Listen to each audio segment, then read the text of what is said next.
Check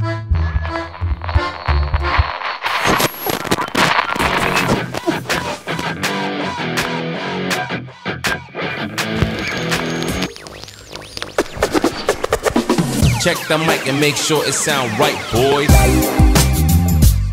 Bonjour à toutes et à tous, bienvenue sur Chave FM, le podcast de la Clusa, et merci de nous retrouver pour ce nouvel épisode à la sauce Chave. C'est la fin de saison d'hiver, le domaine skiable a fermé ses portes il y a quelques jours et maintenant on profite pleinement du printemps. Alors pour parler de la saison de ski, des beaux jours qui arrivent, mais aussi de l'histoire du village, de la Clusa en général, on a décidé aujourd'hui de passer un peu de temps avec le doyen des moniteurs de l'école de ski, de l'ESF. Un doyen qui est en pleine forme et puis qui est revenu il n'y a pas longtemps du challenge des moniteurs, donc il nous fait l'honneur de sa présence. Bienvenue Maurice, ça nous fait plaisir de t'avoir avec nous. Ben moi aussi. T'es en forme, ça va Ça va, ça va. Ça va. Un peu mal aux genoux, mais bon. Ouais. Tant qu'on a mal, c'est qu'on est vivant. C'est qu'on sent qu'on est là, ouais. Voilà.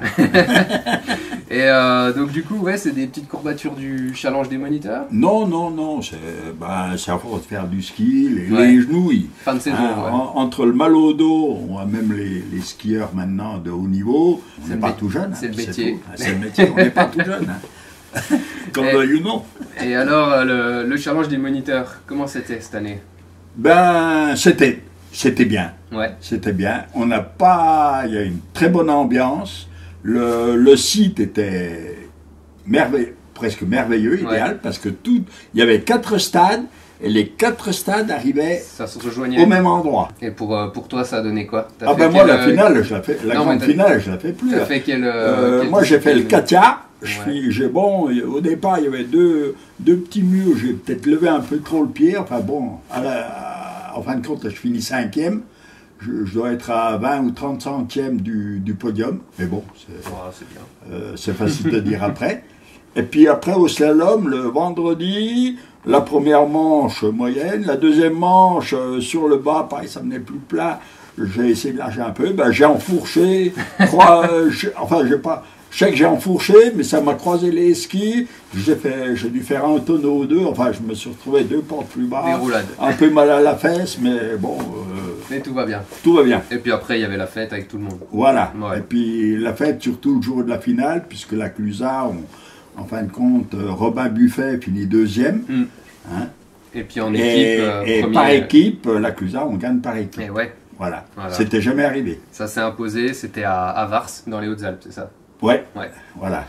Ça a été une bonne semaine. Une belle expérience. Et dans l'ensemble pour la Clusa, oui, parce que on fait quand même plusieurs podiums et tout. Et t'en as fait plusieurs de challenges. J'en suis. Normalement, s'il n'y avait pas eu le Covid, puisque là, en 2 ans, il n'y a pas eu lieu. Il y a 2 ans, puisque les stations ont fermé le 15 mars. Ouais. Donc le challenge, c'est toujours à la fin avril. Ouais. Donc là, ça a été rappelé. Il devait avoir lieu d'ailleurs à Vars. L'année passée, il n'y a rien qui a ouvert la saison. Vars a dit, on maintient quand même notre candidature. C'est du boulot. C'est du boulot. Ça dure une semaine. On est, je sais pas, en moniteur, on est dans les 3-4 000 ou je sais pas combien. Ouais. C'est l'hébergement, c'est une chose, c'est une autre. Et puis le boulot toute la semaine, il y a au moins, je sais pas, il y a 700-800 moniteurs qui courent tous les jours. Ouais. Donc souvent 3-4 slaloms côte à côte, c'est des contrôleurs, c'est l'entretien. Mais bon, toutes les stations des Hautes-Alpes et des environs sont venus donner un coup de main. Parce qu'une station toute seule, c'est impossible.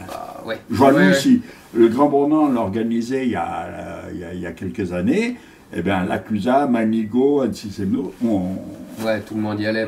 Tout le monde y est allé. Donc il y a 2 ans que ça a été annulé. Si ça n'avait pas été annulé, c'était mon 60e cette année, sans en avoir loupé un. Il y en a beaucoup qui ont ce titre-là. Non, je crois que je suis tout seul.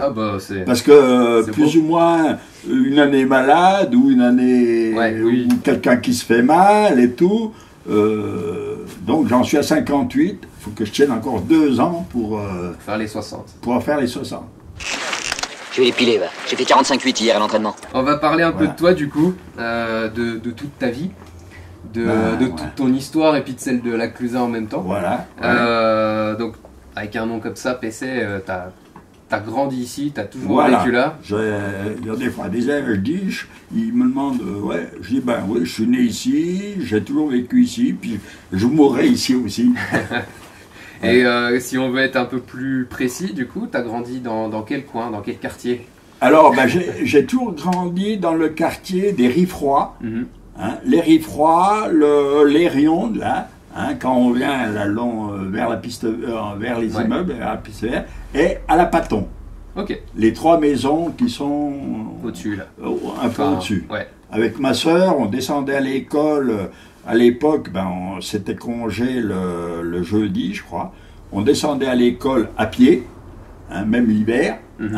Alors s'il y avait beaucoup de neige, ils mettaient un cheval devant avec une bille de bois qui traînait derrière le cheval, ça nous faisait juste un petit sentier comme ça. Par contre, le mercredi soir et le samedi soir, ils venaient nous chercher avec le cheval et on montait par la route là, qui monte et qui va jusqu'à la Paton. Et souvent, on prenait des gens, des bitos qui habitaient un chalet un petit peu plus haut. Là. On les embarquait aussi. Là, ils venaient nous chercher avec le cheval. Descendre de la Paton. C'était le bus de l'école de l'époque. Voilà. Voilà. Donc la descente c'était facile, remonter ça aurait été plus dur. C'était pas la même, C'était pas la même. Voilà. Et donc mon enfance elle s'est passée là, puis après en alpage, elle était au col des Aravis. D'accord, il y avait une ferme là-haut. Voilà, on avait une ferme au col des Aravis.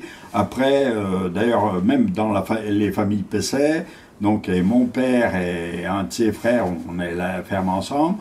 Il y avait un oncle qui avait la ferme avant, le dernier virage quand on monte au col des Aravis. Enfin là, il était en location. Et puis une autre ferme qui est après le col des Aravis, quand on part sur la droite, là, qui est dans le creux là-bas derrière, il y a une hutte. Là aussi, c'était un oncle et 2 oncles qui étaient là-bas. Tout était en alpage aux Aravis. Belle histoire de famille. Voilà, des histoires de famille. Après, tu t'es mis au ski, mais comment c'est arrivé, pour toi? Eh ben, moi le ski, j'ai appris un petit peu le ski à l'école, pareil, en tant que gamin du pays, tout ça, on s'est mis au ski. Moi au départ, j'ai commencé à skier un petit peu, j'avais un cousin qui s'appelle Marius Pesset, qui est le père de Georges, maintenant il a passé la main à ses fils, qui sont le patron, le truc de Jonathan et Fletcher. Voilà. Donc Marius c'était le père des 2 jeunes maintenant qui s'occupent de Jonathan et Fletcher. Et souvent, à l'époque, lui skiait bien, il faisait de la randonnée, tout ça avec des gens de par là. Alors pour m'emmener au ski, à l'époque, il y avait un téléski du Cré du Merle, mais pareil, pour le prendre, il ne fallait pas être débutant. Il y avait 2 téléskis, Cré du Merle, Cré du Loup.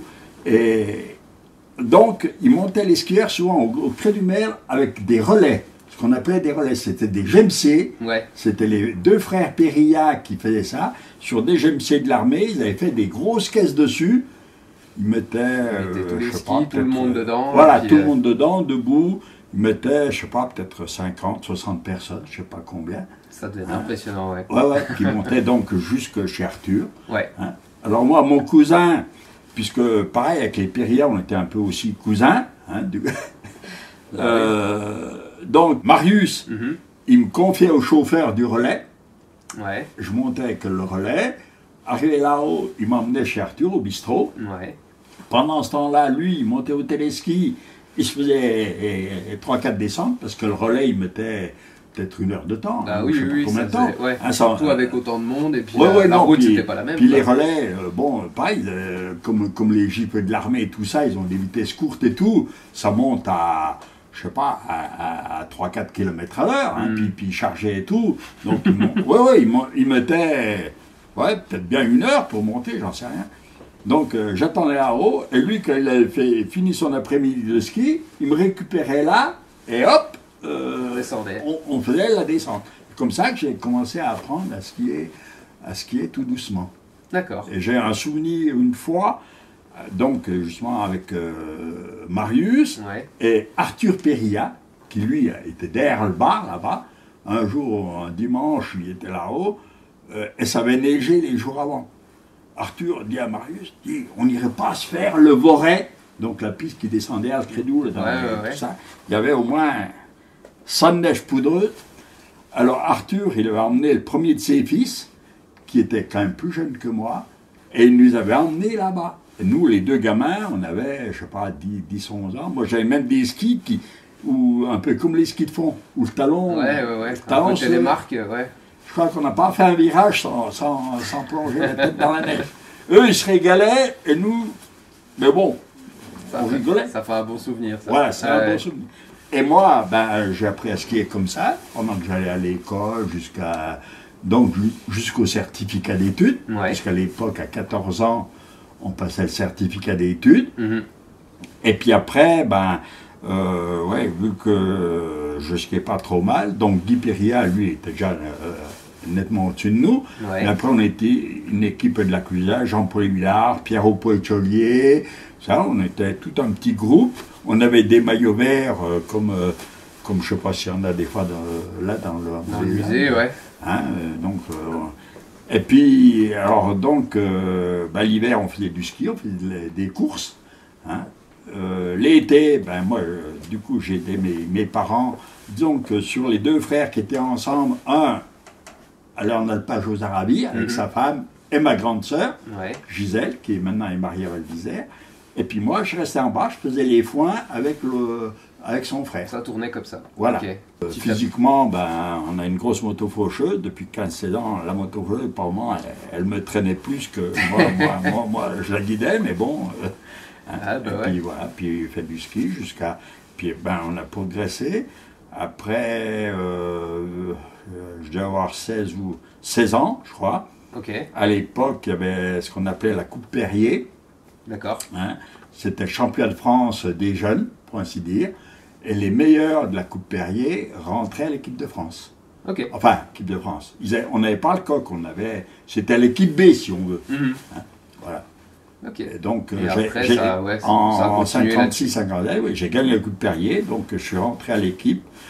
Et puis, j'y suis resté jusqu'au moment de l'armée.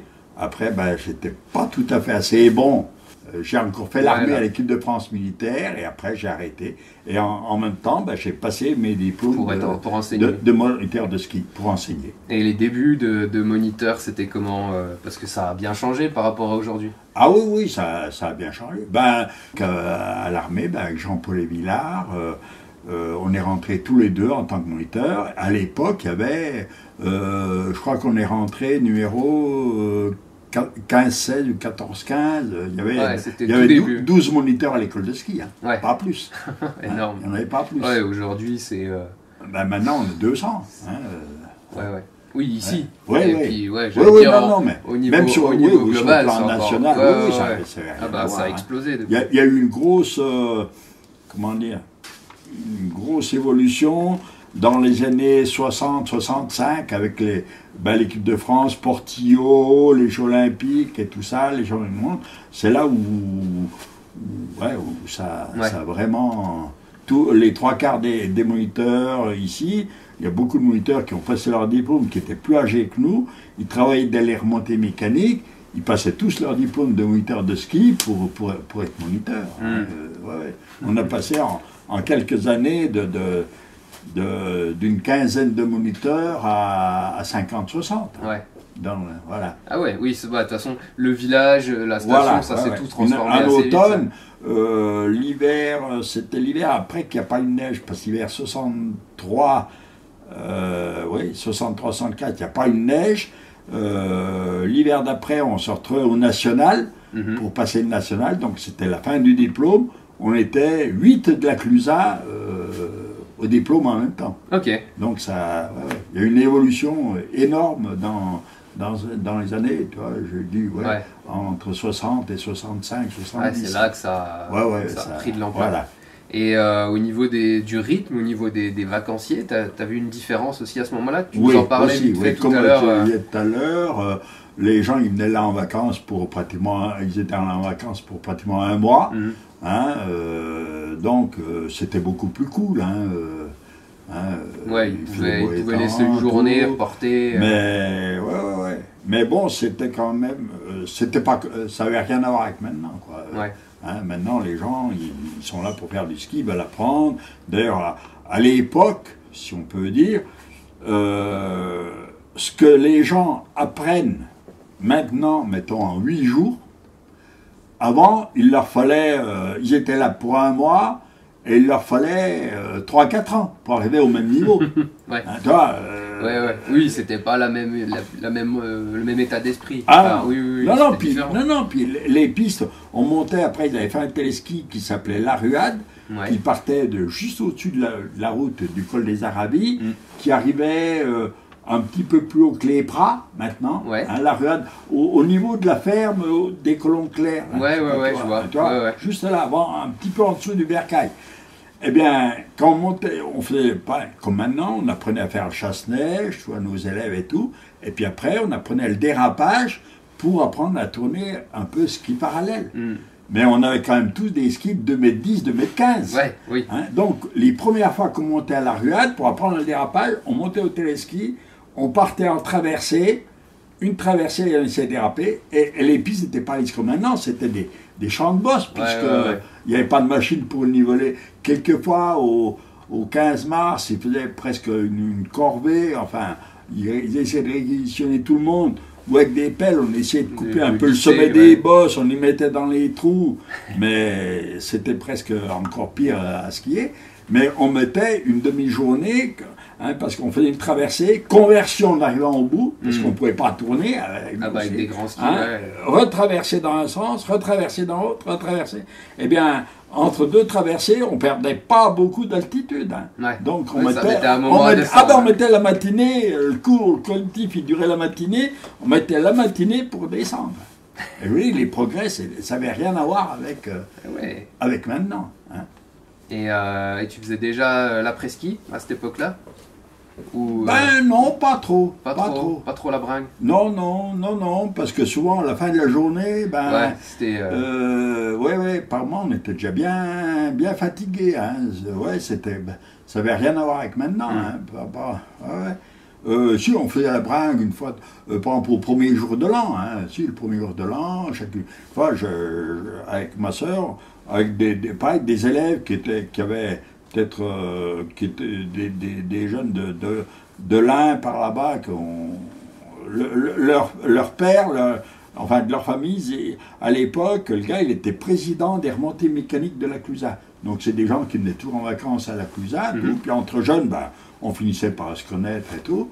Eh bien, le premier jour de l'an, on avait terminé à Liglou, je sais pas où. On rentrait avec ma soeur, on descendait donc le village, passait vers la patinoire, puisqu'on habitait la ferme en haut, là. C'était 6 h du matin. Les Louis-Gois qui prenaient le boulot, il était encore sur le préfat. On arrivait chez nous, on changeait, on repartait au ski. Mais c'était pas souvent, parce que... Après, les journées étaient dures quand même. Oui, je veux bien le croire, Les journées étaient dures. Ça n'a rien à voir avec les conditions de maintenant. Flexion, piqué du bâton, extension. Oh. Ça suffit, j'en ai assez, on arrête. Voulez-vous qu'on aille prendre un verre de vin chaud? Je crois que je vais vomir. On se posait une question, le pull rouge et le statut de moniteur, ça marche toujours autant pour charmer sur les pistes? Moins, mais le pull rouge, c'est quand même une image. D'ailleurs, anciennement, maintenant, le syndicat, on n'a pas tous la même marque, mais avant, c'était surtout le pull rouge, puis les anoraks étaient un peu de n'importe quelle couleur et tout, et depuis quelques années, le syndicat des moniteurs, justement, la tenue, dans l'ensemble, le pantalon est rouge, l'ensemble est rouge. Je sais que quand ils ont instauré un peu ça, on était souvent habillés comme ça, en rouge et bleu marine, avec des bleu marine ou noir. Et François Colomb-Paton, un ancien moniteur d'ici, pareil. Quand la première fois qu'ils ont dit, les pantalons sont rouges, on a dit, jamais je mettrais des pantalons rouges. Les pantalons rouges, ça paraissait... ça faisait tout rouge. Du coup, voilà. Trop de rouge. Alors Alors maintenant, même si on n'a pas la tenue syndicale, que ce soit Avalanche, toutes les marques, c'est dominance rouge. Voilà. C'est la consigne du syndicat. Ouais, et aujourd'hui, c'est ton fils, Jérôme, qui est directeur de l'ESF. Directeur de l'ESF. Ça fait quoi d'avoir son fils comme patron? Une fierté. Ça fait plaisir. Ça fait plaisir. Bah ouais. Et il y a des petits-enfants aussi qui sont moniteurs ou qui vont devenir? En principe, non. Ils skient très bien, mais ça n'intéresse pas spécialement. Ouais. Oh, après, donc, c'est très bien aussi comme ça. Des Pessets, il y en aura quand même à l'école de ski. Hein. Ah bah oui. Parce que c'est une grande famille. Gérard Pesset, Sam et tout ça, ses enfants, pareil. On a une équipe, ils y vont. Ouais, ils y vont. Voilà. On va parler un peu de la Clusaz maintenant, un petit peu plus.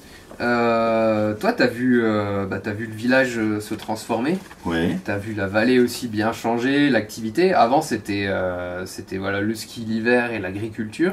Voilà. Le tourisme, quel regard tu portes là-dessus? Enfin, c'était mieux avant, ça a bien évolué. Non, je crois que c'était pas mieux, mais disons que les gens, on courait moins que maintenant, on prenait mieux le temps de... Ouais.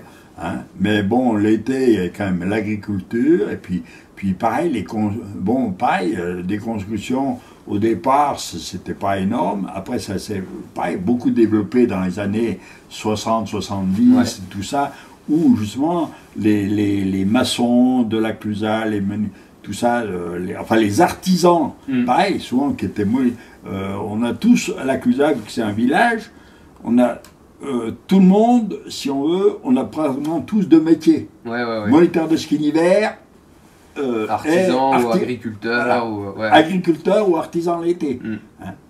Voilà. Hein, à l'école de ski, on voudrait s'associer, on pourrait faire une grosse entreprise et faire tous les métiers. Hein, à l'école de ski, il y a des peintres, il y a des menuisiers, il y a des plombiers, il y a tous les corps de métier.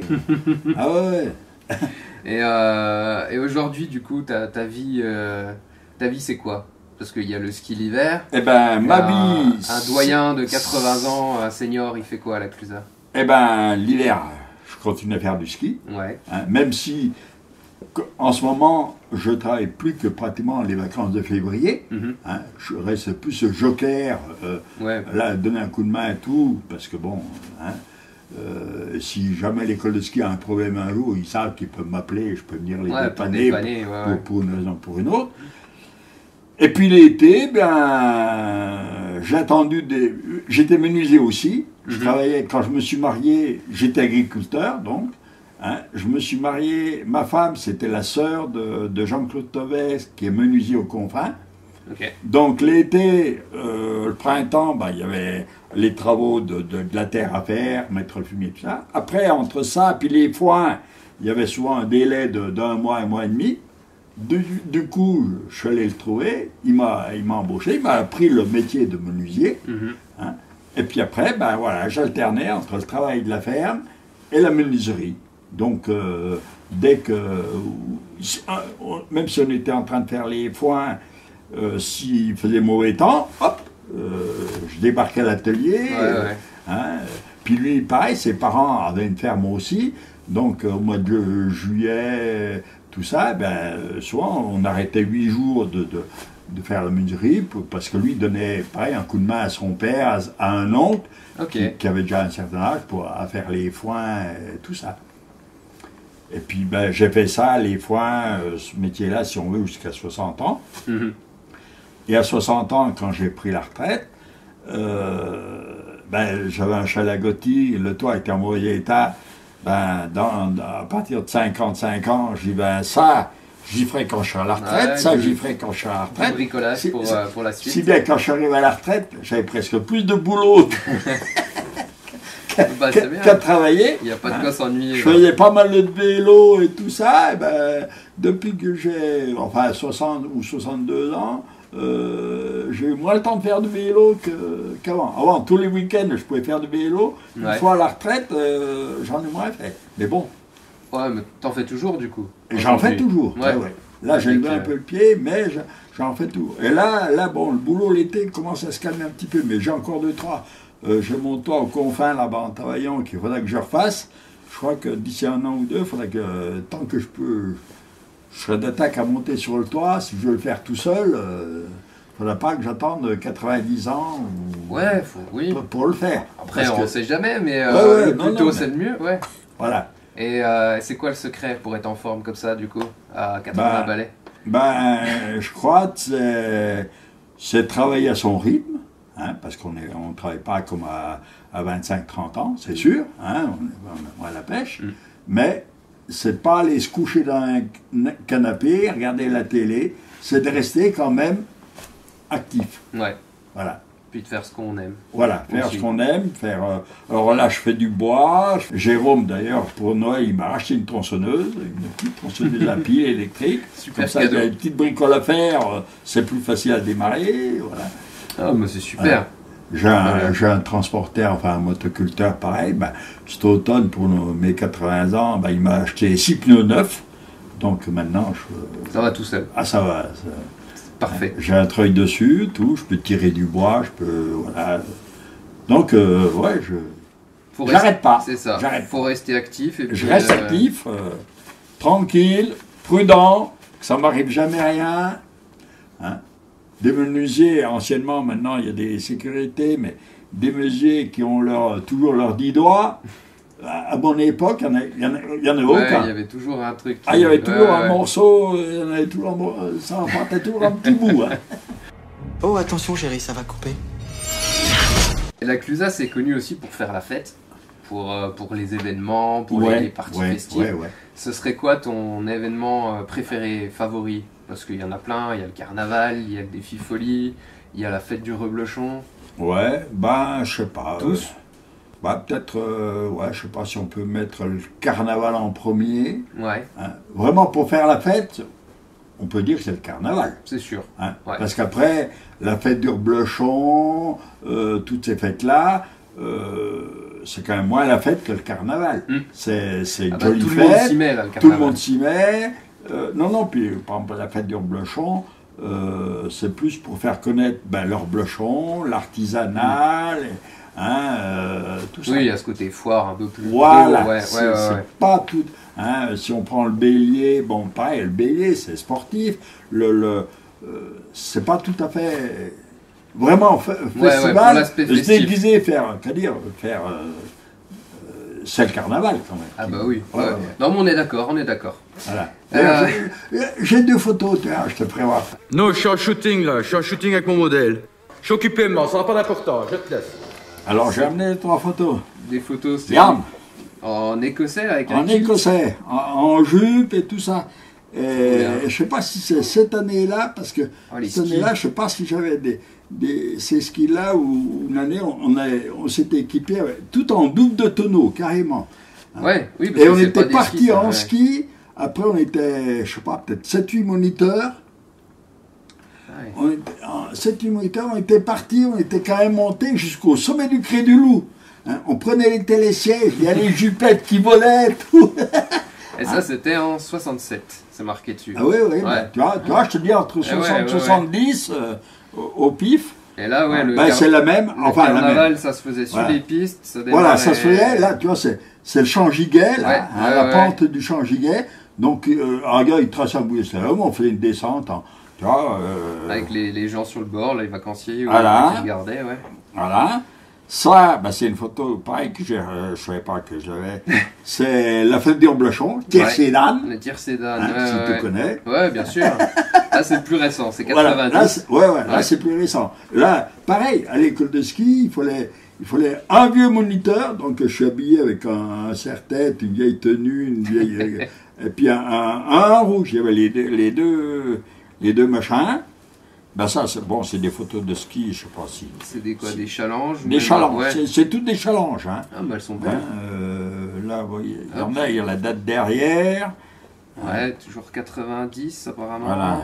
Pareil. Là, tu vois, par rapport à maintenant, tu vois, pas de casque, pas de. Hein, ça a quand même. Là, tu vois, Méribel 2000. Là, c'est Ouais, Grand Bornand En 97. 97. Il y avait déjà à ton époque les petites guéguerres, la Clusaz, Grand Bornand, la rivalité. C'était comment? Ouais, enfin. Oh, gentillet, hein. Mais... Voilà. Non, mais la guéguerre, c'est sûr que, bon, il y a un peu une rivalité, la Clusaz, Grand Bornand, mais c'est loin d'être la majorité. Oui. Je vois, nous, entre écoles de ski, en ce moment, c'est une entente parfaite. Nous, déjà, moi, quand j'allais à l'école, entre la vallée des Arabies et la vallée des Confins, c'était un petit peu, à l'école, des fois, il y avait bien deux, trois coups de poing qui volaient. Des petites bagarres, ouais. Au Grand Bornand, entre le Chinaillon et la vallée du Bouchet, c'était pire. Et c'est encore la guerre maintenant. D'accord, ouais.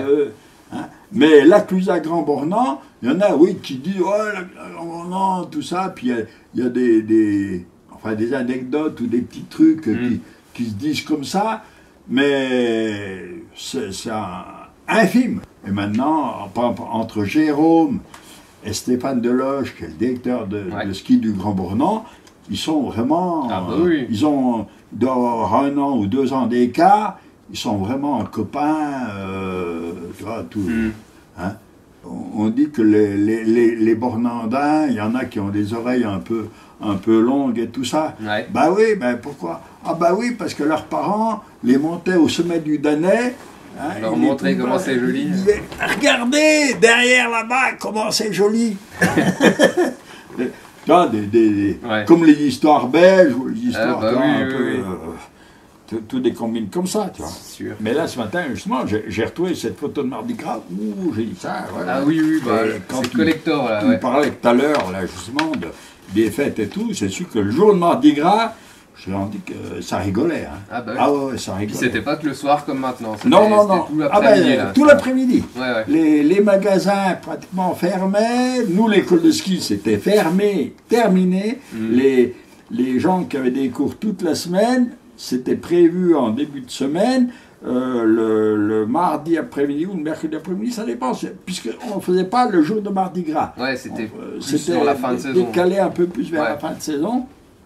C'était prévu que cet après-midi-là, il n'y aurait aucun cours. C'était un jour férié. Voilà. Mais c'était vraiment... Elle est remontée, je dis, bon, il n'y a pas les problèmes de maintenant, ou sécurité, machin, patati, patata.